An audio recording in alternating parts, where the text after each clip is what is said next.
श्री भागवत भगवान की है आरती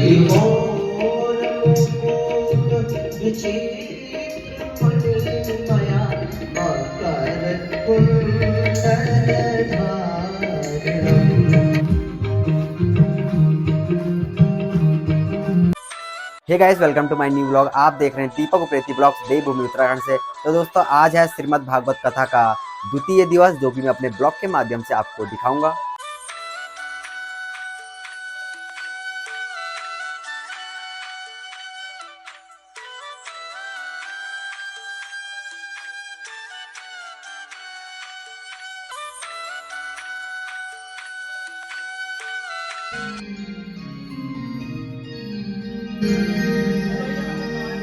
कृष्णाय वासुदेवाय भागवत भगवान की है आरती पापियों को पाप से है तारती। श्री भागवत भगवान की है आरती पापियों को पाप से है तारती। श्री भागवत भगवान की है आरती पापियों को पाप से है तारती।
कल्पतरोर्गलितं फलं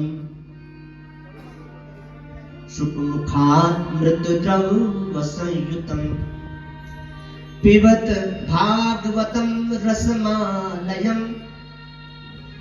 मुहुर्मुहुः रसिका भुवि भावुका।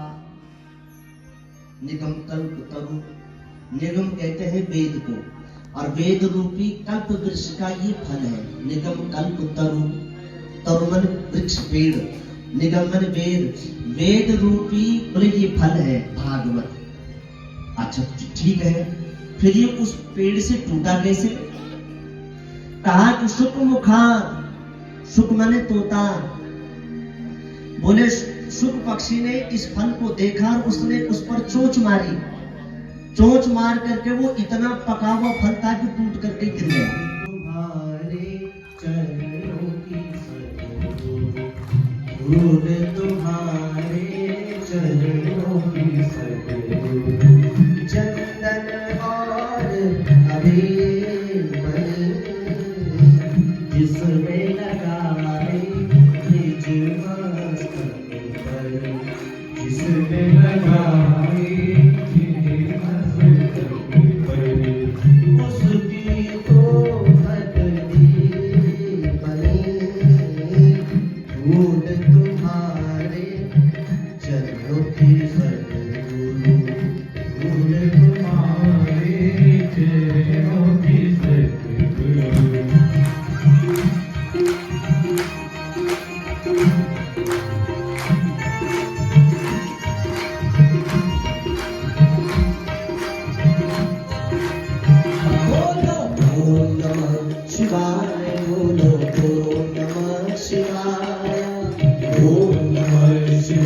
बोलो नमः शिवाय।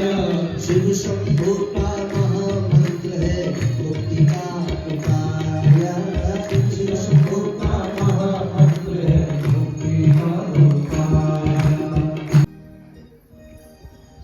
बोलो सच्चे दरबार की। हे ऋषियों, 12 वर्ष तक जिसने अपने माँ के गर्भ को मंदिर बनाया वो सुखदेव।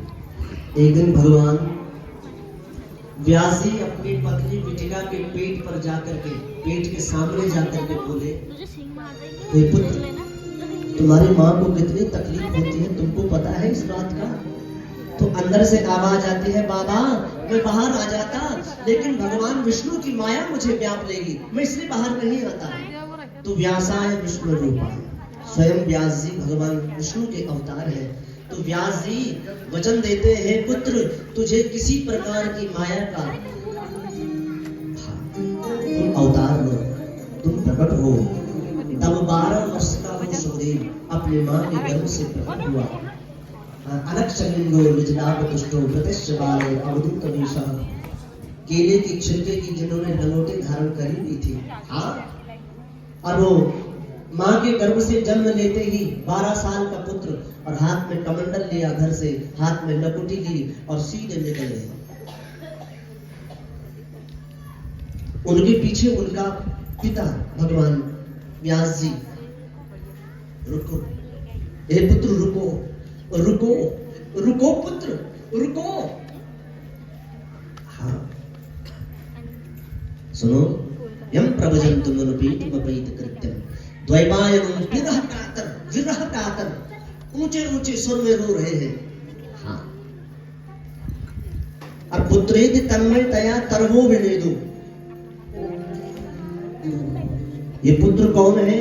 वो उस जंगल के पेड़ पौधे सब व्यास जी को सुना रहे हैं, समझा रहे हैं। किसके पीछे भाग रहे हो व्यास जी? इनके पीछे भागने से कोई लाभ नहीं है, लेकिन व्यास जी मानते नहीं है, भागे जा रहे हैं पुत्र के पीछे। एक सरोवर, जिस सरोवर में कुछ स्त्रियां स्नान कर रही थी, तो भगवान व्यास जी ने कहा,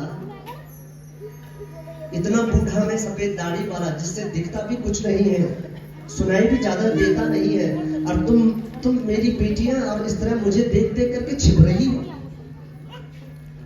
मेरा जवान बेटा तुम्हारे सामने से होता हुआ गया, अब तो तुमने कुछ नहीं किया। उन स्त्रियों ने कहा, हे व्यास जी, आपका जो पुत्र है उसको सोना भी उतना ही है, मिट्टी भी उतना ही बराबर है। उसको ये पता नहीं है कि स्त्री क्या होता है, उसको ये पता नहीं कि पुरुष क्या होता है, वो जानता ही नहीं है। सुनो, लौट गए व्यास जी। इधर सुखदेव जी चले गए और तपस्या करने लगे, खूब ध्यान लगा, साधना में डूब गए। ऋषियों ने कहा, हे सूत जी, जिन व्यास की चर्चा आप कर रहे हो वो व्यास जी कौन थे? अभी तो पूछा सुखदेव जी कौन थे, बता दिया ना, बता दिया, पूरी कथा समझ में आ रही है ना।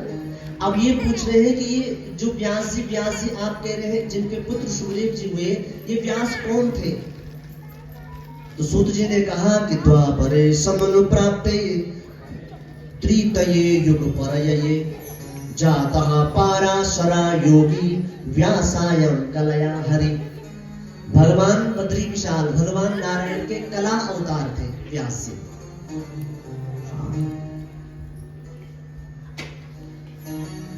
जिनके पिता पाराशर थे और मां सत्यवती थी। क्या हुआ, जब सत्यवती के गर्भ से व्यास जी ने जन्म लिया,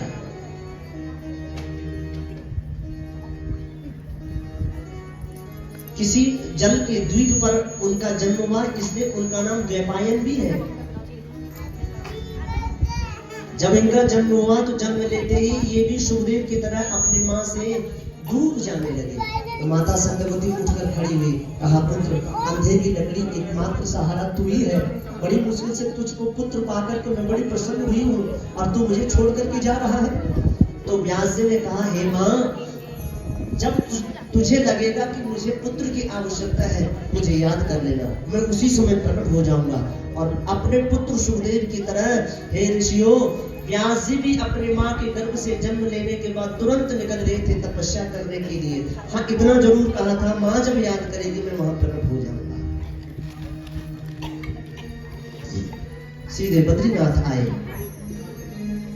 और बद्रीनाथ आकर के यही साम्यप्रास कुटिया बनाई, सरस्वती नदी के तट पर बैठे। थोड़ी देर बैठे थे व्यास जी कि सारी पृथ्वी उनके मस्तिष्क में घूमने लगी। वो विचार करने लगे कि मेरा तो जन्म बेकार ही हो गया है, मेरा तो जन्म बेकार ही चला गया। क्यों? क्योंकि मैंने जो कुछ भी इस संसार में किया केवल अपने हित के लिए, अपने पेट के लिए, इस शरीर के लिए किया। मैंने जगत हित के लिए कुछ भी नहीं किया।